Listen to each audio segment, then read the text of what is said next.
In this video, we will be continuing our journey through the Lord of the Rings trilogy, which in this case actually starts us off with the Two Towers. We finished the Fellowship of the Ring in the last entry in the series, so now we're jumping into the Two Towers.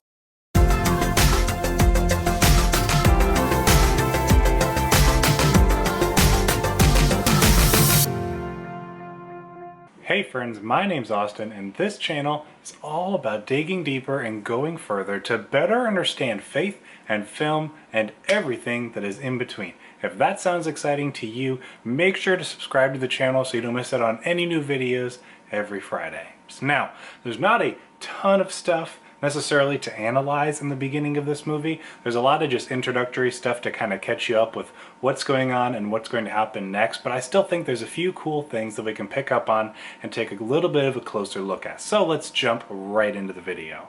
So Frodo has this disturbing dream where he's remembering when Gandalf fell when they were on the bridge of Khazad-dûm and the Balrog came. And so in this dream he's seeing that sequence again, and we are also seeing it, and he wakes up in a shock, panic, shouting out for Gandalf's name.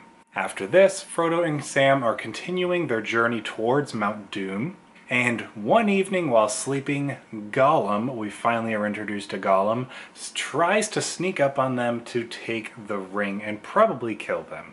He is unsuccessful and the two hobbits capture him, and Sam is rooting to kill him and just put him out of his misery so they don't have to deal with him anymore.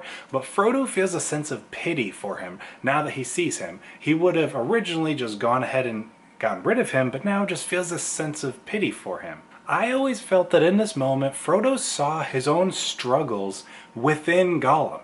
It may have been a drastically different version of that, but he still saw himself in the struggles he was dealing with in that. And I thought this was a great way to introduce the character of Gollum as a more in-depth character and not just kind of this off creature who's been following them for some time now. So the two are able to make a deal with Gollum to Sam's reluctance, but he is hesitant but still trusts Frodo. So we are briefly then shown Aragorn, Legolas, and Gimli, who are still in pursuit of Merry and Pippin, who had been captured by the Uruk-hai at the end of the previous movie, so now they're still in pursuit of them, which just goes to show how much they will continue to stay true to each other and not let each other suffer in any way that they can help.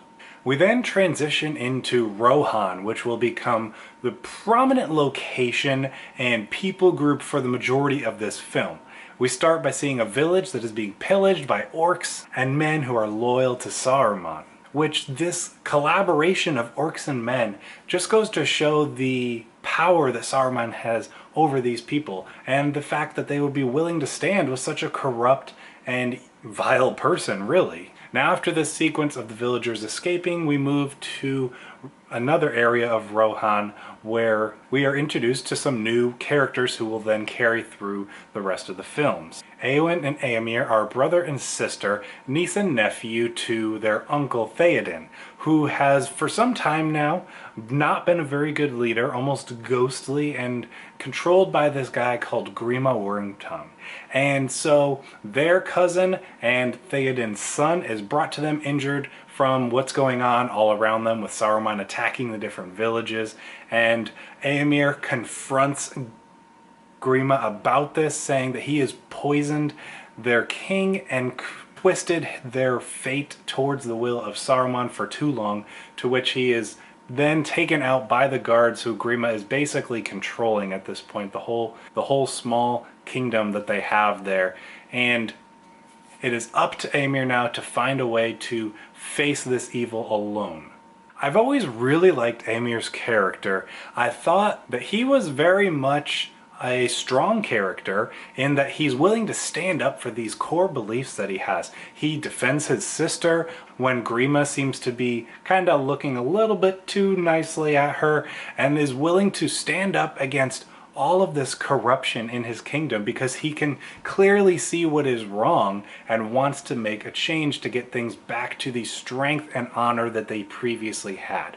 And I very much admire this character and these characteristics that he has, and that strength and loyalty and honor. Those are all great characteristics that are really important to have to be a very good, godly person. Those are characteristics that you want to seek out and develop in oneself. I know that's how I feel personally, for sure. Now, I know this video's probably felt a little bit more like an overview with some sprinkled in kind of an analysis and in-depth looks at a couple different scenes and characters, but I know I promised I would get a video in this series out at least once a month, so I wanted to make sure to hold true to that. So, as I believe firmly, in some cases, done is better than perfect. But don't worry, in the next entry in this series, we're going to be jumping into some really cool stuff when it comes to different questions that are posed by the film. The Two Towers is probably my favorite of the movies in the trilogy. If you remember, I know I consider these to be one film, 3 movies. So if I had to pick, Two Towers is probably my favorite. So there's a lot of really interesting stuff we're going to dive into soon. I'm going to stop rambling on now. I hope you've enjoyed this video, and I hope you are subscribed to the channel so you don't miss out on any new entries in this series. If you're still sticking around, thank you for being here at the end of the video.